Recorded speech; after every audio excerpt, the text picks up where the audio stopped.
For years, Iraq's green zone symbolized the untouchable power of the country's political elite. It survived wars, insurgencies, protests, and repeated corruption scandals.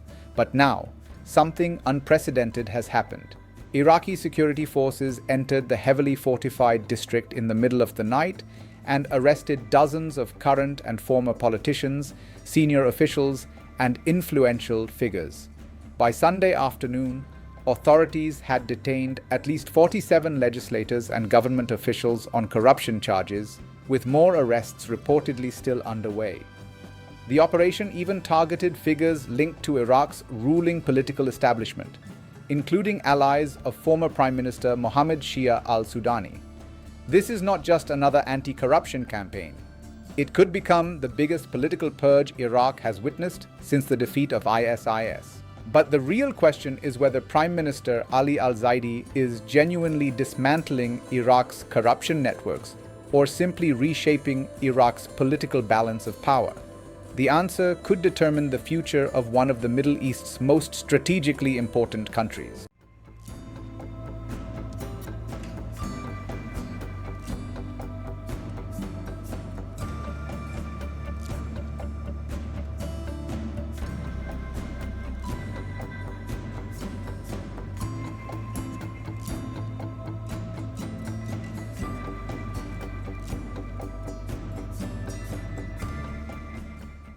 To understand why these arrests matter, we need to understand Iraq's political system. Since the 2003 US-led invasion, Iraq has built a political order based on power sharing among Shiite, Sunni, and Kurdish parties. While that arrangement prevented the domination of one group, it also created a system in which ministries, state companies, and government contracts often became divided among political factions. Over time, corruption became deeply embedded within state institutions. Iraq consistently ranked among the world's most corrupt countries according to Transparency International, despite earning hundreds of billions of dollars from oil exports. Successive governments promised reform, yet very few senior politicians ever faced meaningful consequences. Investigations often stopped before reaching powerful political figures. That history makes the latest operation fundamentally different. This time, elite counter-terrorism service units entered the Green Zone itself, arresting sitting lawmakers, former ministers, senior advisors, and officials connected to multiple political factions. The scale of the operation immediately raised a much larger question about what is really changing inside Iraq. The first revelation is that Prime Minister Ali al-Zaidi appears willing to cross political red lines that previous governments avoided. Among those arrested were influential Sunni politicians such as Muthanna al-Samarai and Mohammed al-Kabul, alongside Shiite lawmakers from former Prime Minister Mohammed Shia al-Sudani's coalition. Authorities also detained Mohammed al-Sayhud, a close aide and relative of al-Sudani, as well as Ibrahim al-Sumaidi, one of his advisors. Perhaps most significantly, officials arrested Deputy Oil Minister Ali Marij al-Bahadli, who had already been sanctioned by the US Treasury over allegations that Iraqi oil was diverted and blended with Iranian crude to help Tehran evade international sanctions.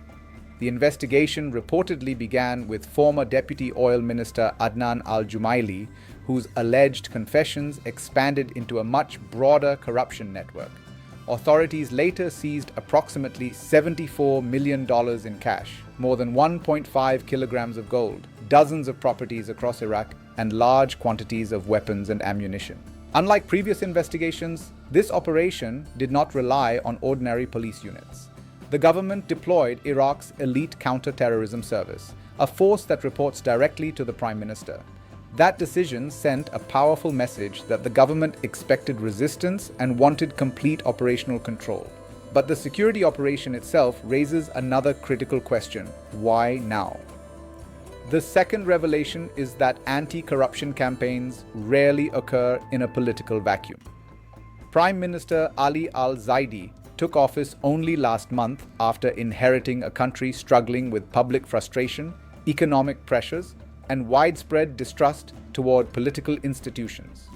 Fighting corruption was one of his central campaign promises, but promises alone rarely change entrenched systems. Launching such an aggressive campaign immediately after taking office, allows Zaidi to establish political authority before rival factions fully organize against him. By targeting figures from multiple political camps rather than focusing on one faction alone, he also presents himself as acting above partisan politics. Former Prime Minister Nouri al-Maliki quickly endorsed the operation and praised Zaidi's efforts to establish justice. That support is politically significant because Maliki himself governed Iraq for 8 years during a period widely criticized for widespread corruption. His endorsement suggests that at least part of Iraq's political establishment sees advantages in supporting the new campaign. However, skepticism remains.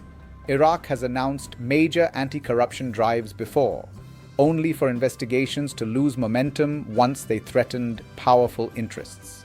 The true test will not be the arrests themselves. It will be whether prosecutors secure convictions through an independent judicial process.